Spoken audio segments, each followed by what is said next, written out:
On the Supreme Court, the conservative majority is moving fast and breaking precedent. In the lower courts, unseen forces quietly foment a revolution. We Don't Talk About Leonard, a series from On the Media and ProPublica, explores the money and influence behind the takeover of America's courts and the man at the center of it all. On this week's On the Media from WNYC. Find On the Media wherever you get your podcasts. His first bullet hit me in the leg. So the first thing that came into my mind was to play dead, because I knew that I cannot run, and I thought this is the only way to survive. But he shot me again, maybe to make sure that I'm dead. So the second bullet that hit me was so painful. It hit me in the foot, and I felt like my foot was exploded. I felt like nothing is left in my foot. Because I was too scared, I didn't move and I didn't make any sound. I was picturing him coming closer to me and putting his gun on my head. I closed my eyes and I was ready to die.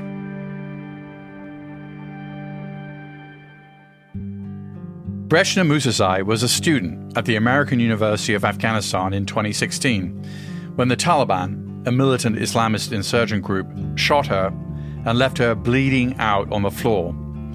Breshna played like she was dead and the Taliban moved on, but unfortunately 15 students and staff were not so lucky. They were killed by the Taliban. Eventually, Breshna was rescued and she was flown to Texas for medical treatment. She spent 6 months getting put back together again. She decided to go back to Afghanistan, back to the university where the Taliban had attacked her.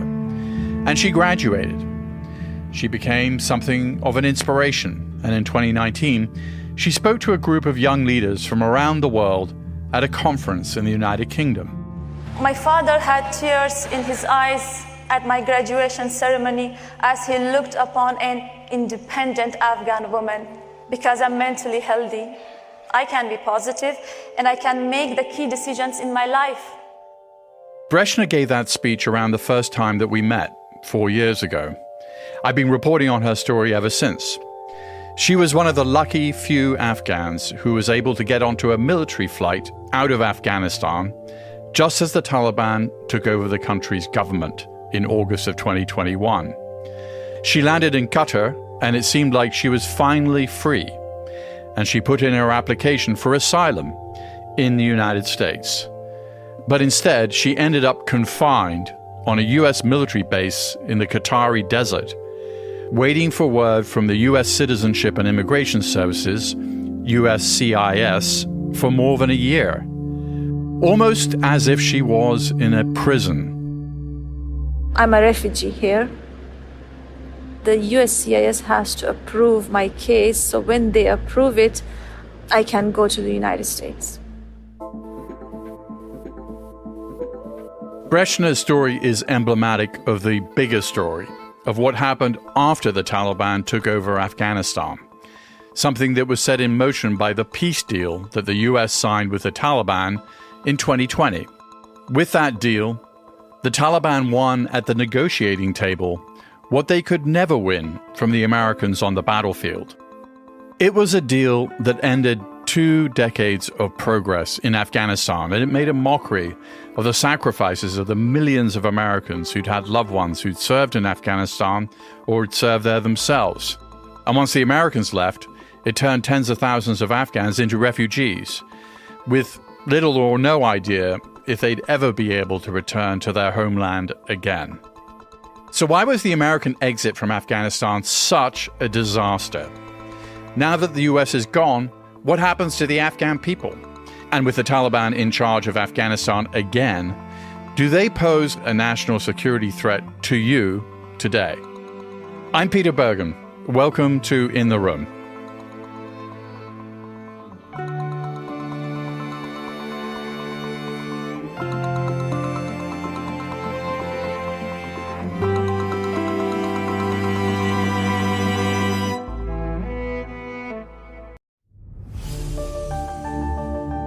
Just a quick note before we get into the story. I hope you'll go to audible.com/news where you'll find my recommendations for other news, journalism, and non-fiction listening. That's audible.com/news. Now, let's get back to the show.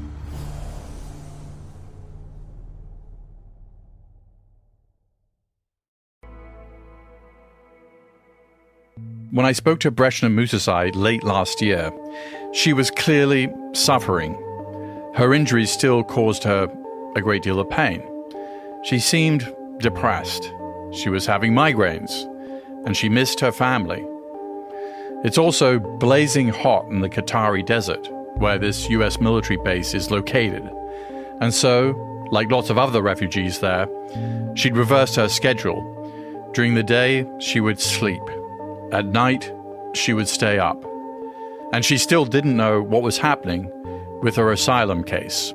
More than a month ago, the guy told me that my file was put under all the other files. That's why it took so long. Breshna tried to find ways to pass the time, like teaching English and learning German. 1, 2, 3, 4, 5, 6, 7, 8, 9, 10. This camp doesn't look real to me, like a real place. The ground, the buildings, the sky, everything is so dull, the same color. It doesn't look real, because real places are like the sky is blue and there are green trees and everything has its color.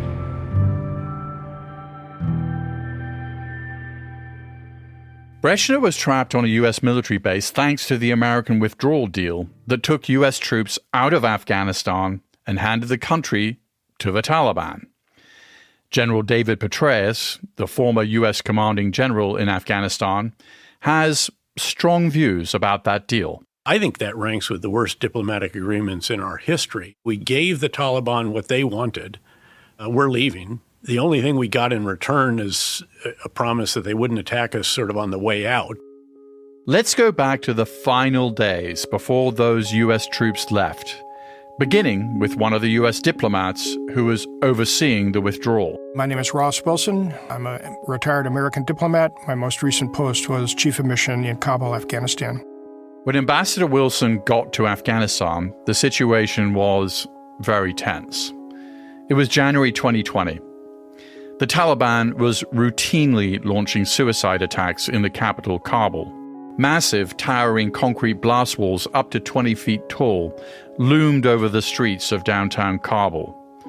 A once pleasant city was turning itself into a fortress. Tellingly, American diplomats traveled around Kabul not by car, but by helicopter, because it was so dangerous.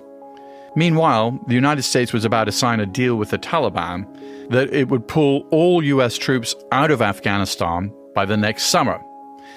Wilson was pretty sure that his tenure at the US Embassy in Kabul wasn't going to be an easy ride. He knew they needed his help. I was given to believe they had asked a number of others who had declined. I finally concluded maybe they should be asking somebody else. They were asking me, and it was my duty to do it. Can you give a little bit more sense of what it was like to serve in the embassy for you and the thousands of other people that you were in charge of? It's unlike any embassy I'd ever been in before. We were kind of like a cruise ship in the heart of Kabul. The work that reporting officers do of getting to know people and having a direct conversation with a bunch of folks and then putting together a picture, work the journalists do too. That was hard. It was really hard. Because of the nature of the assignment and the danger and the difficulties of living there, Kabul was for most people a one-year tour.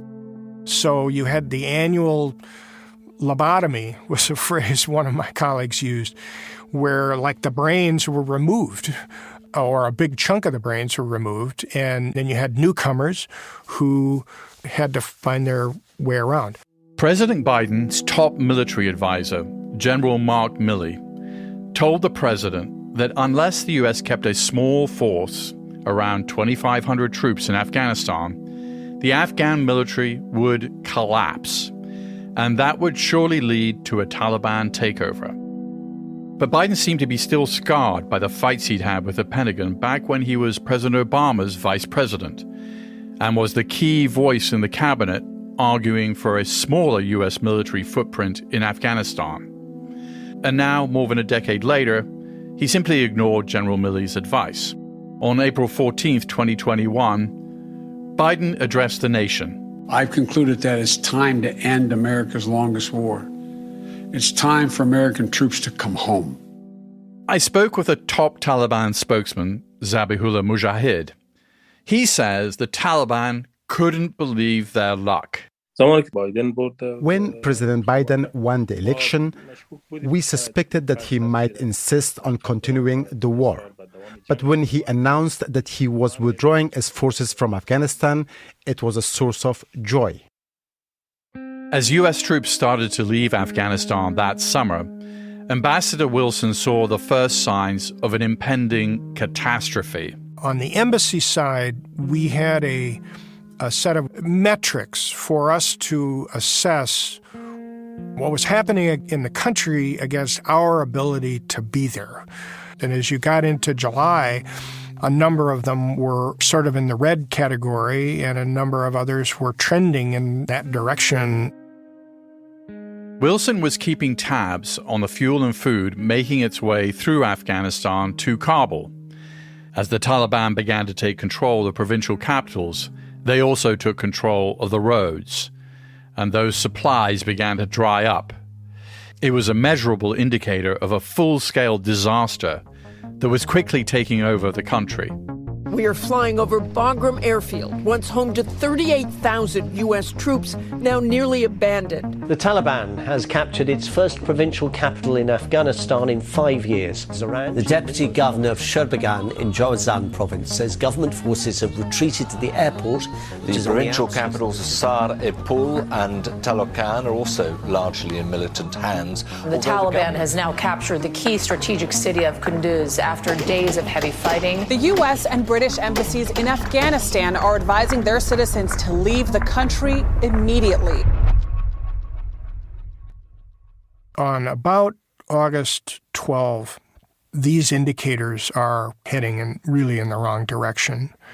Taliban forces were, at least in a broad sense, encircling Kabul from the north, from the south, from the east, and the west. Ambassador Wilson sounded the alarm. Clearly, the U.S. Embassy was no longer safe. State Department officials would mothball the embassy, and a small group would relocate to Kabul airport. At the time that we did this, a hope was that the airport would be a reasonably safe place to stay. We still had a large American military presence there to ride out the transition that was coming and get everybody else out. And then came the day that everything changed. August 15. On the morning of the 15th... On August 15. On August 15th.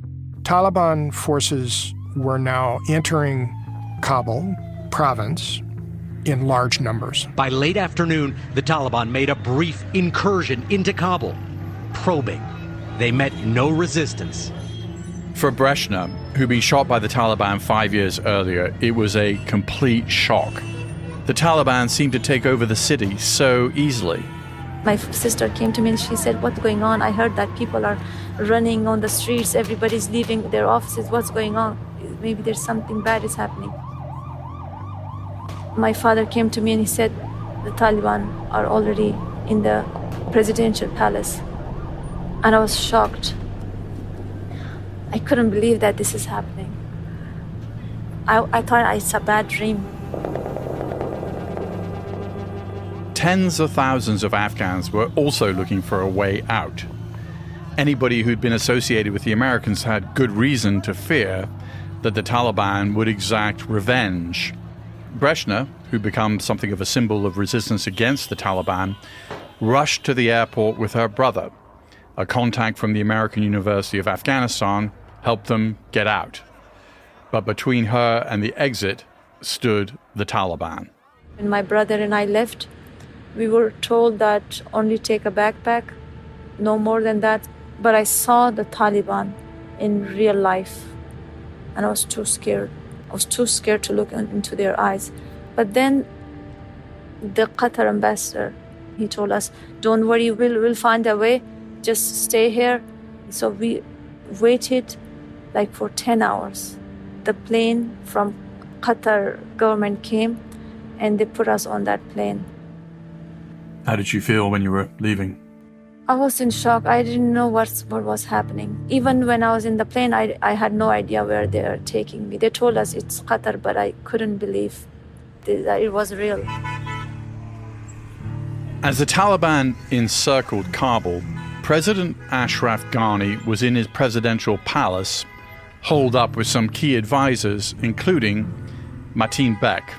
My last job was as a chief of staff to President of Afghanistan. A back channel with the Taliban had opened up, and Bek was hopeful that there would be a peaceful transfer of power, perhaps even some normal contact with the outside world, like the continued presence of Western embassies. But then, President Ghani got on a helicopter and fled to neighboring Uzbekistan. When Bek found out, he, like many other Afghans, felt completely betrayed. He ran away and killed a small window of opportunity for the peace. He empowered the hardline Taliban. I would say a small breathing space would be there for Afghanistan. Not ideal, but it's small. That's why it makes me angry and betrayed. He shouldn't have done it. He was the president of a country in war. In war, these things happen. You have to show leadership. Another advisor to Ghani, Hamdullah Mohib, was Afghanistan's national security advisor. He was on that helicopter with Ghani. In fact, he arranged the whole getaway. Many years earlier, Mohib had been a student in London, pursuing a career in computer science. And that's when he first met Ghani at a university event. I found him inspiring. There was something about him that I had not seen in other politicians.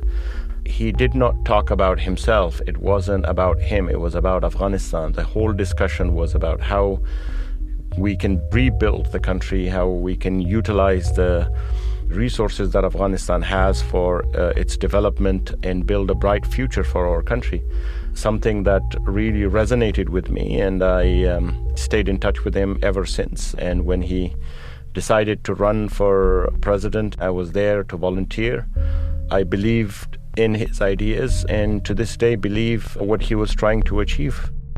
And Ghani also saw something in Mohib, a young man educated largely outside of Afghanistan, a fresh face, somebody different from the typical political operatives in the country. President Ghani asked me to be his deputy chief of staff when he became president. And after doing that for about a year, he asked me if I would go to Washington as his ambassador. I was surprised because I had not served in the foreign ministry.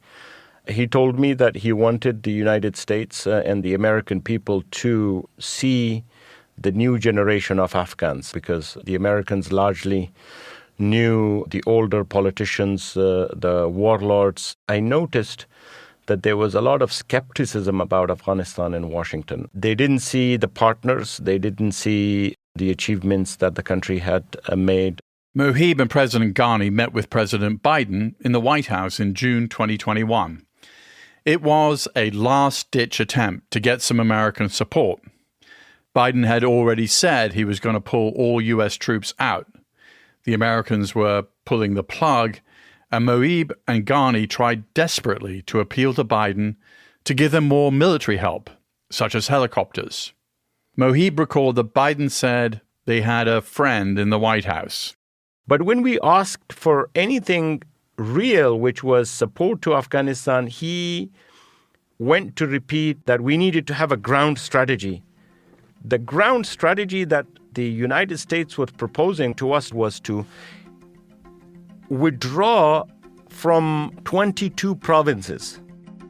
Afghanistan has 34 provinces, so Biden was telling them to pull out from more than half of the country and just hold on to the biggest cities.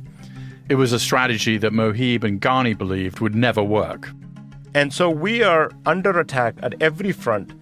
And the one request we made to President Biden goes unsupported. So for me, my takeaway from that meeting was, we have nothing. But President Ghani and Mohib had also contributed to this mess. Ghani had appointed Mohib to be his national security advisor in the middle of a war that was not going well, even though Mohib had no military experience of any kind, nor for that matter did his boss. Ghani had also sacked several military leaders who were not loyalists, hollowing out the Afghan military. And now the Taliban were really gaining steam. And for the Afghan government, that was deeply unsettling. The Islamic Taliban militia is in control of much of the country. The last time the Taliban took Kabul in 1996, Mohib remembered the horror that unfolded. One of the Taliban's first acts was to execute the former Afghan president, Najibullah. The former Afghan president, Mohammad Najibullah, was tortured and then publicly hanged. They went to the UN compound, dragged him out of the compound along with his brother who had just returned to visit him. He was dragged, beaten, and then hanged, and his body was... I'm sorry, just give me a moment here, sorry.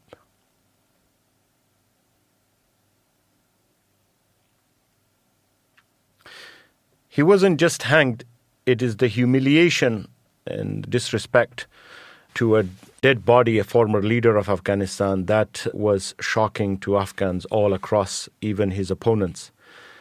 But my concern was not that what happened to Dr. Najibullah would be repeated. I felt it was going to be worse than that. Afghans may have felt betrayed by President Ghani's sudden departure, but Mohib doesn't regret at all getting his boss to safety. My hope was that we are able to save his life, and I'm really glad we were able to do that. But many Afghans felt Ghani should not have abandoned his post in their darkest hour. President Ghani had appointed Roya Rahmani to be the first female Afghan ambassador to the United States. I asked Rahmani if she could ever forgive President Ghani for fleeing in that helicopter. As a citizen, as a woman that was brought up there, I cannot forgive him for not fighting for the opportunity to keep girls in school. At this point, I can't think beyond being just an Afghan woman who did have opportunities. I did live a life that, as a teenager, that I had no other hope than going to school. I cannot forgive the rest of the Afghan leaders for how selfish they have been. Like, what is it in this life that would propel them to act so much in their own self-interest, to be able and willing to sacrifice people, their lives, their hopes, their families who are starving, their children that have no education, no clothes, no fuel to burn. We're all at fault here. We all have a stake in this failure. But it's important that we learn from what happened. Future generations need to know all sides of the story. U.S. Ambassador Wilson and his staff tried to evacuate as many people as possible, but the process was quickly swamped by crowds of desperate Afghans. They saw the Kabul airport as their only way out. Afghan mobs essentially got onto the tarmac, thousands or many, many hundreds at least, just streaming through airport security checkpoints. Those soldiers, they'd abandoned their post. You could just walk in, and Afghans did. We didn't know who they were.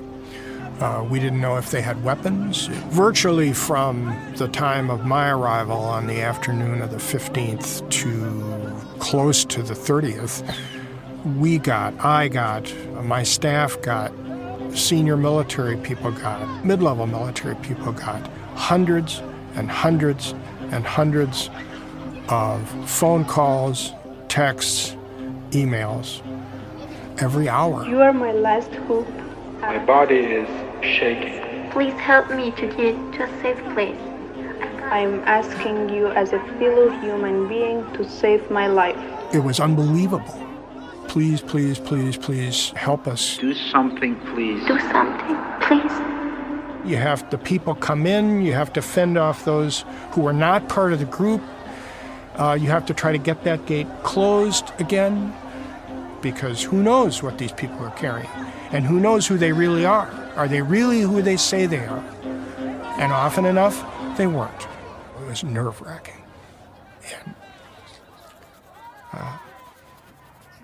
And you get the picture. Were you prepared for that? The whole, you can't. Let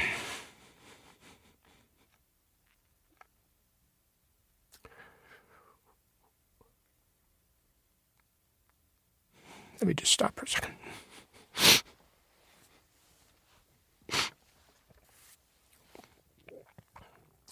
You just can't imagine how hard it was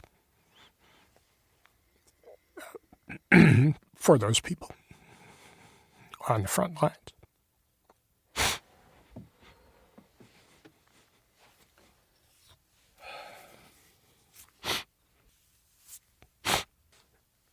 And especially the choices they had to make. Is life and death. Ambassador Wilson's worst fears came true. A suicide attack by ISIS, an Islamist terrorist organization, at the airport killed an estimated 170 Afghans and 13 U.S. troops. While the Taliban did stick to their promise not to attack Americans on their way out of Afghanistan, that was of little consequence to ISIS. Biden's withdrawal deadline loomed, and the work of evacuating civilians simply stopped. It was time to get out. Marines patrolled the airport, destroying as much U.S. military hardware as they could. Stray dogs wandered across the runways. Shortly before midnight on August 30th, 2021, Wilson took off on the last American flight out of Afghanistan. Around him buzzed U.S. helicopters like tiny robotic mosquitoes. Taliban fighters looked on from the darkness. On the plane, there were 4 American diplomats and a group of U.S. soldiers. They flew out of Afghan airspace, the final dismal coda to America's longest war.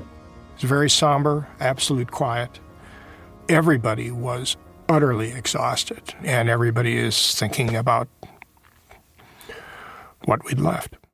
Biden asserted that Afghan forces were to blame. American troops cannot and should not be fighting in a war and dying in a war that Afghan forces are not willing to fight for themselves. But for General David Petraeus, who'd been the commanding general in Afghanistan, Biden's comments seemed way off base. I was particularly hurt by statements, well, the Afghans wouldn't fight for their own country. 16 times as many Afghans died fighting for their country as did U.S. and coalition forces, something in that order. Afghans fought for their country, and they died for their country. And more than 800,000 Americans served in Afghanistan. Nearly 2,500 of them were killed.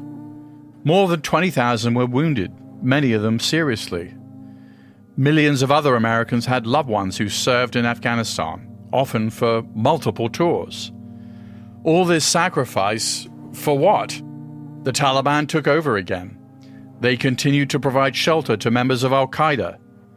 And while there's no longer daily bombings, that's little comfort to someone like Roya Rahmani when she thinks about the bleak future of women back in Afghanistan. There is less number of people getting killed, which is an important factor. And only people who have lived war and have seen this realize how important it is. What does war and people getting killed does to the societies, to their families, to the nation and whatnot. So in that respect, the fact that less number of people are violently getting killed is a good thing. But I don't characterize that as being safe. It's not a safe place for anybody. I'm an Afghan and I can't even return. How about half of the population? Women, do they feel safe? What is that definition of safety? When you think you could go out and you can be lashed.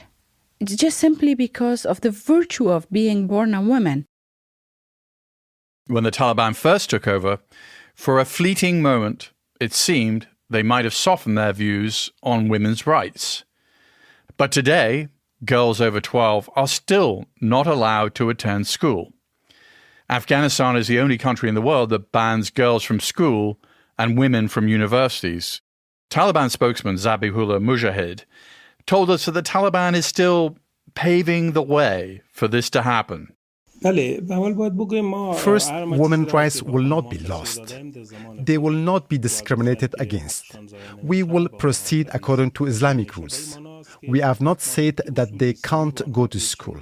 We have tried to pave the way so that they can go to school with confidence. Families should also be sure that their daughters can study peacefully. But it's now a year and a half later. What's your plan? I mean, do you have a date this will happen? I cannot make this prediction because the work of the Ministry of Education is separate. I do not know how far they have come in completing their plans, but it is necessary. The day will come when girls will go to school. Of course, that day hasn't come yet, nor is there any sign that it's even remotely close. For Lisa Curtis, one of the top officials working on Afghanistan during the Trump administration, the failure of US negotiators to push the Taliban for any terms related to women's rights is a huge regret. Why did it turn out this way? The United States spent many months negotiating this deal with the Taliban, but did they even try to put women's rights in that deal? No, unfortunately, we did not make a sort of forceful push for including these issues. Ambassador Khalilzad did raise these issues, but when it came down to it, he kept saying, the most important issue for the U.S. is counterterrorism. And I actually remember a meeting, and Ambassador Khalilzad started the conversation by saying the number one concern for the United States in Afghanistan is counterterrorism. And the number two concern is the status of women. I spoke up and I said, look, I respectfully disagree with this framing of U.S. interests. And the two issues are interlinked. There's no way to separate them.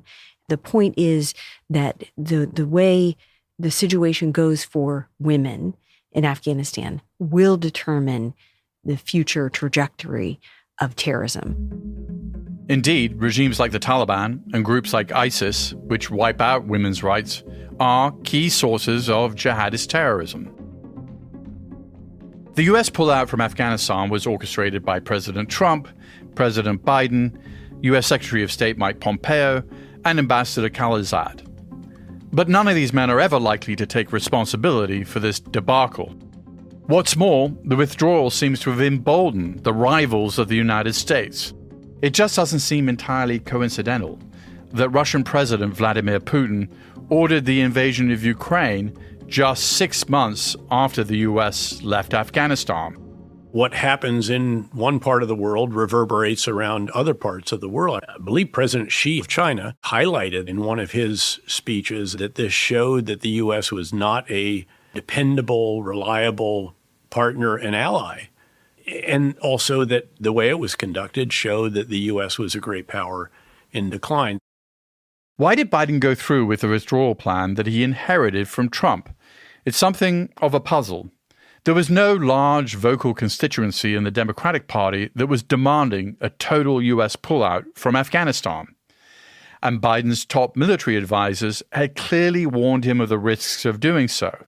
There was also every possibility that a relatively small U.S. military presence could have kept the democratically elected government of Afghanistan safe from a Taliban takeover. That might have safeguarded the striking progress that was made over the past 2 decades in reducing child mortality, providing jobs for women and education for girls, nurturing scores of independent media outlets, and holding regular, if flawed, presidential elections. And now that is all gone.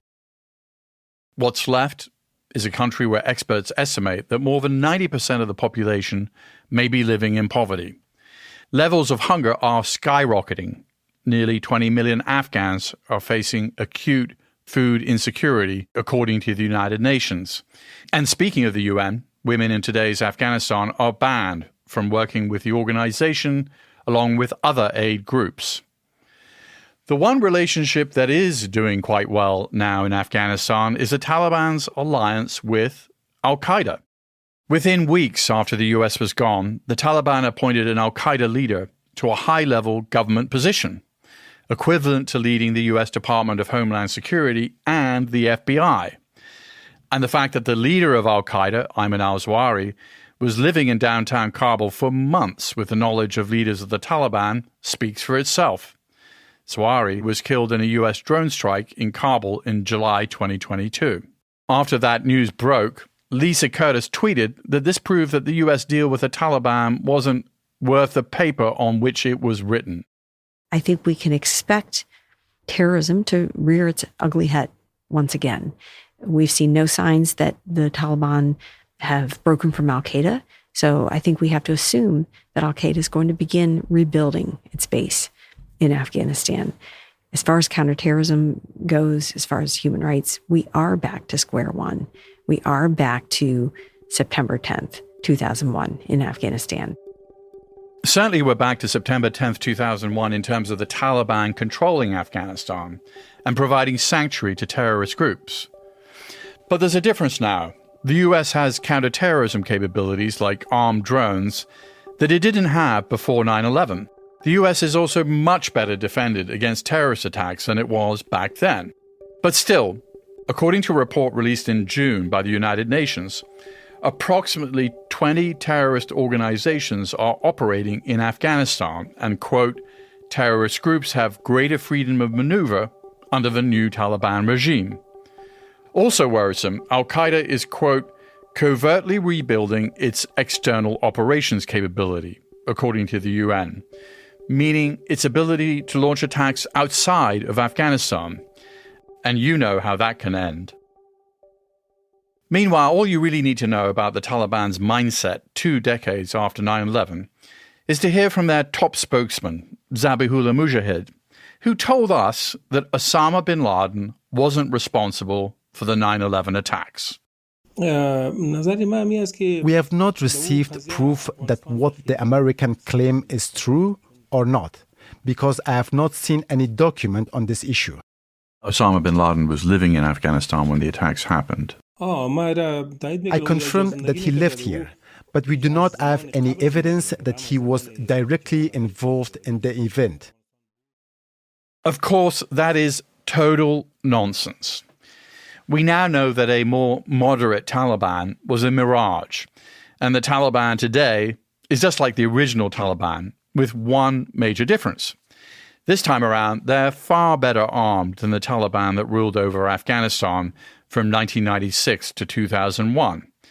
That's because the Taliban now ride into battle with 70,000 armored vehicles and more than 100 helicopters left behind as the US military rushed for the exits during the summer of 2021, according to the United Nations.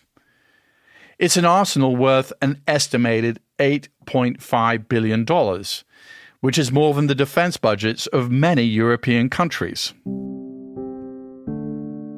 For those you've been hearing from, the Afghan war is invariably tied up with regret. There's nowhere to put all the shame, the anger, the sadness left behind. Former US Ambassador to Afghanistan, Ross Wilson, carries with him the number of people he just couldn't save. But he also remembers the victories. We're proud of those that we got out because they have an opportunity to have a peaceful and secure life. Maybe not right away. We and our Western allies and partners invested a ton in Afghanistan's infrastructure. As a result of that, hundreds of thousands of Afghan babies survived infancy. That's important. Millions of Afghans went to schools. Hundreds and hundreds of thousands of Afghan boys and girls went to university and graduated from university. They got connected in a way with the rest of the world that was unprecedented for Afghan citizens at any time in its previous history. When Ambassador Wilson thinks about all these young Afghans, he wonders just how long will the Taliban really be able to remain in power. There are lots and lots and lots and lots of people who we would have liked to have gotten out or who wanted to get out of Afghanistan when we left. A lot of them are there. And as the Talibs demonstrate their exquisite and unique incapability to govern a modern country and the narrowness of their political base, I think those influences that we and our friends and allies and partners put into that country will, or certainly can, have an impact. It's going to be soon, but I think that's surely one of the best hopes for the future of the country. Brezhnev Musazai spent more than a year sitting in purgatory at a U.S. military base in the Qatari desert, waiting for approval to go to the United States. Almost every night I come outside and I sit here and enjoy the night. Just when Brezhnev was running on fumes, she got word that she'd been approved to join her parents and her sister in the United States. At the Doha military base, Brezhnev said goodbye to her brother and her sister-in-law, who she shared a room with for the past year. She was approved to leave, but they, like tens of thousands of other Afghan refugees, continued to sit and wait. Good luck. We're gonna miss you. Yeah, after a year together, they just send one of us. It's a long time. The ideal situation would have been that we all went together, but preferably we wanted you to go first. I feel kind of guilty because I think we stayed because of me. I wanted to see the doctor, and then now I'm leaving before you guys. So. No, that's not an issue. It's fine. We're happy you're leaving. Let's see how long it takes for us to get there as well. I remember the time when I entered the camp 1 year ago. I cannot believe that I'm finally leaving. I was in Iraq for a conference, and my return flight was connecting through Doha. In quite a coincidence, Brezhnev and I happened to be on the same flight. When was the last time you saw your parents? It was when I left Afghanistan, 2021, August 17th. Yeah. Are you excited, worried? I am, I have kind of mixed feelings. Excited, happy to see my parents and finally leaving here, leaving this place, and nervous about life in the U.S. because it's a new place, and it's because I've been here for a long time. Dulles International Airport, Washington, D.C. We expect to be on the ground in 45 minutes. While we were on the plane, her sister Wasila left work early to drive their parents to the airport. I said, I'm going, my sister is coming, and everyone was so happy. After I got my bags and met Brezhnev's family, Brezhnev spent hours being processed through U.S. Customs. We landed in Dulles. Brezhnev's here. She's using a wheelchair. Her family waited anxiously in baggage claim. Then, finally... Oh, she's there. She's there. She's there. She's there. Dede, this says yours. She said, I want to hug my parents. That's why.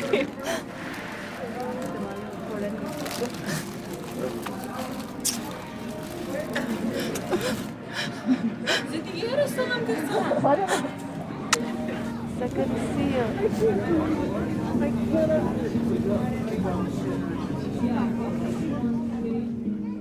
Brezhnev went to her new home and prepared to see doctors about the pain she still has in her leg where the Taliban shot her. Her life in the United States was just beginning, but it's a future that she never really wanted. I still cannot accept what happened to Afghanistan, so I'm not excited about going to the United States. I just need to go there because I don't have anywhere else to go.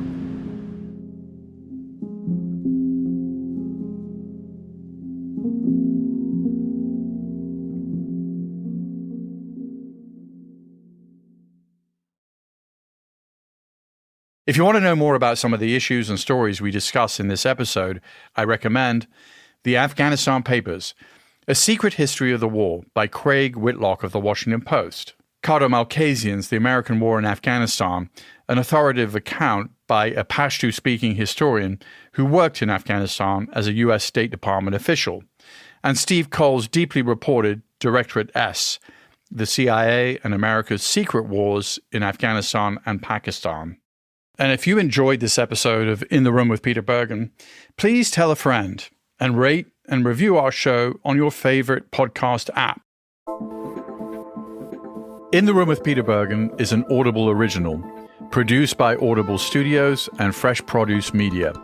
This episode was produced by Laura Tillman with help from Luke Cregan.